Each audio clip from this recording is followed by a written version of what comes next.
उस ज़माने में तो ये तकरीबन ऐसे समझें कि ये जो तामीर हुई ठहरी है ये पूरे सादेगढ़ पैलेस को ही पानी सप्लाई करती होगी। ये सादेगढ़ पैलेस तकरीबन 63 से 65 एकड़ पर मुश्तमिल एक वसी अरीज़ महल था। तो मैं आज आपको वो सेटअप दिखा रहा हूँ जो नवाब सुब्बु सादिक चहारम के दौर में इस महल में बसने वाले लोगों के लिए और इस महल में लगे हुए पौधों के लिए, दरख्तों के लिए और जो छोटे छोटे बगीचियाँ आप कह लें उनमें लगे हुए दरख्तों की अफजाइश के लिए ये सिस्टम बनाया गया था। अगरचे ये जो ये आप देख रहे हैं सेटअप, ये उस ज़माने में जनरेटर से चलता था, क्योंकि वो देखें वो जो कालिब बना हुआ है ये बिजली वाला तो नवाब सुब्बु सादिक के दौर में निज़ाम ही नहीं था। तो ये फिर सेटअप जो बनाया गया ये जनरेटर थे यहाँ लगे हुए। यहाँ बहुत बड़ा एक जनरेटर था जो इस सेटअप को चलाता था। और ये देखें ये कुआं बहुत ही नीचे है, यानी मैं अंदाज़े से भी नहीं बता सकता। नीचे पानी भी निकला ठहरा है, अगर आपको दिखाई दे रहा हो तो ये तकरीबन 100 फुट से ज़्यादा नीचे है पानी की सतह तक। और फिर पानी की सतह से नीचे कितना गहरा है ये मैं अंदाज़े से भी नहीं बता सकता। तो ये सेटअप फिर उस दौर में बनाया गया जिस दौर में जनरेटर वगैरह मंगवा कर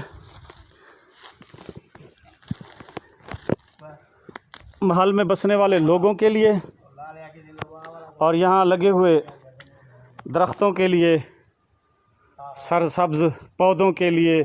यानी बुज़ुर्ग बताते हैं कि ये महल जो था इसका एक एक गोशा जन्नत का जैसे टुकड़ा हो ऐसे खूबसूरत हुआ करता था, सरसब्ज़ हुआ करता था।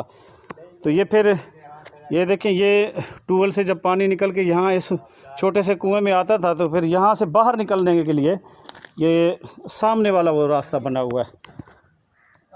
यहाँ से फिर आगे ये एक छोटा सा सेटअप है। फिर यहाँ से निकलकर ये पूरे महल में ये जाल बिछा हुआ है ऐसी नालियों का, जिन नालियों के ज़रिए फिर पूरे महल में जहाँ जहाँ पानी की ज़रूरत थी उसको पूरा किया जाता था। तो मैं चाहूँगा कि ये इमारत भी आपको दिखाऊं मुकम्मल, और अंदर से भी बाहर से भी, क्योंकि खुशकिस्मती से इसमें अंदर दाखिल होने के रास्ता बिल्कुल साफ़ है। और ये वो तामीरात हैं जो दिल मोह लेती हैं। ये देखें आप, यानी ट्यूबवेल का सिस्टम जो था उसको चलाने के लिए भी देखें आप कि कितनी ही खूबसूरत और मज़बूत इमारत तामीर की गई। और इस इमारत को मैं चारों तरफ से आपको दिखाता हूँ ताकि थोड़ा ही हाँ ठार बने।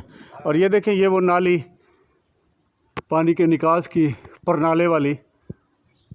लेकिन इन इमारत की खूबी ये है कि इस पर लगी हुई ये जो नालियाँ हैं जिसको परनाला हम कहते हैं, ये भी 150-150 पौने 200 साल पुरानी अभी तक वैसी की वैसी ठहरी हुई हैं जैसे आजकल में ही इनकी तामीर हुई हो। और इस इमारत में दाखिले का दरवाज़ा एक तो यही है, ये इस पानी वाले छोटे गड्ढे के सामने से। लेकिन इसमें दाखिले के अंदर 3 दरवाज़े हैं। और ये देखें ये यकीनन उसी, देखें इसका ढक्कन वगैरह,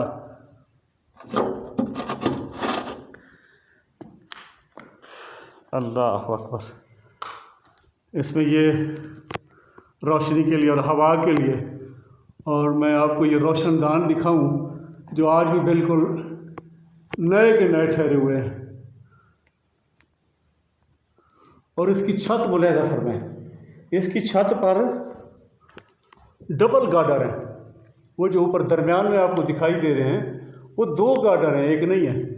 और छत आप देखें कि इतना अरसा गुजर जाने के बावजूद बेहतरीन हालत में ठहरी है और उसी हालत में है जिस हालत में ये तामीर की गई थी। ये देखिए। अच्छा, मैं आपको इसमें दाखिले के रास्ते दिखा रहा था। ये जो सामने से दरवाजे लगे हुए हैं दो, ये हैं इसमें दाखिले के लिए, लेकिन इसमें दाखिले का जो असल दरवाज़ा है वो ये है, क्योंकि इसके ऊपर जाली भी लगी हुई है और इसमें दरवाज़ा भी अभी तक ठहरा है।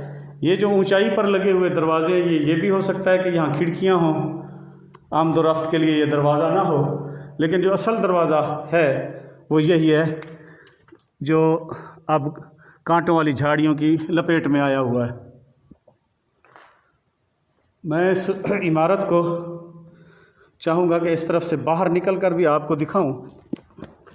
ये देखिए, एक कुआं यहाँ भी है जो अब बंद हुआ पड़ा है।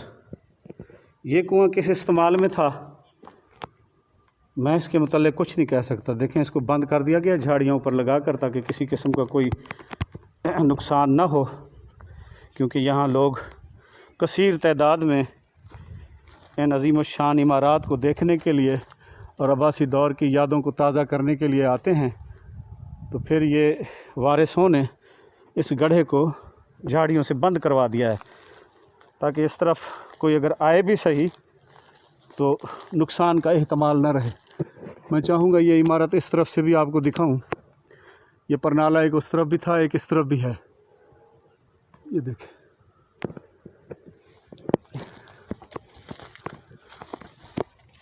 इस गोलाई में बनी हुई इमारत,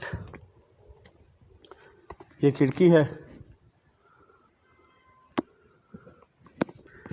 आप जब यहाँ आएँ सादेगढ़ पैलेस में और इन इमारतों को देखें, तो सबसे पहले इन इमारतों में जो आपको इस्लामी तर्ज़ तामीर का रंग नज़र आएगा, आप उस पर अब्बासी नवाबों को शाबाश देंगे। फिर उसके बाद इन इमारतों को इतना ख़ूबसूरत और जदीद बनाने वाले कारीगरों को भी आप खिराज तहसीन यकीनन पेश करेंगे कि इतना अरसा गुज़र जाने के बावजूद, एक लंबी मुद्दत गुज़र जाने के बावजूद, अगरचे अब इनकी देखभाल उस तरह से नहीं है जिस तरह से अब्बासी सल्तनत के दौर में हुआ करती थी, लेकिन फिर भी ये इमारतें पूरी आबोताब के साथ आज भी अपनी अज़मत की दास्तानें सुना रही हैं। और ये देखें, ये वो आगे एक गड्ढा सा बना हुआ है उसी ट्यूबवेल के पानी का, और फिर ये नालियाँ इस महल में चारों तरफ बिखरी हुई हैं। आप जब भी आएँ सादेगढ़ पैलेस में तो अब्बासी नवाबों के लिए फ़ातिहा पढ़कर उनकी बख्शिश की दुआ ज़रूर किया करें कि ये वो हुक्मरान थे जिन पर आलम इस्लाम को यकीनन नाज होगा, उनके किरदार की वजह से, उनकी अमन पसंदी की वजह से, उनकी इंसाफ पसंदी की वजह से और अपने लोगों के साथ जुड़त की वजह से। सोना जेरे वेले भी आसो तो साइना इमारतों को देखते तो हाँ ही ठर वैसी और अखी च नुटे सो तो इवें ख्याल चक्रे सो जो हूँ दौर च वधे वे तो वाल तो वाह वाह है। अल्लाह पाक तो को सलामत रखे, अल्लाह पाक तो को सलामत रखे।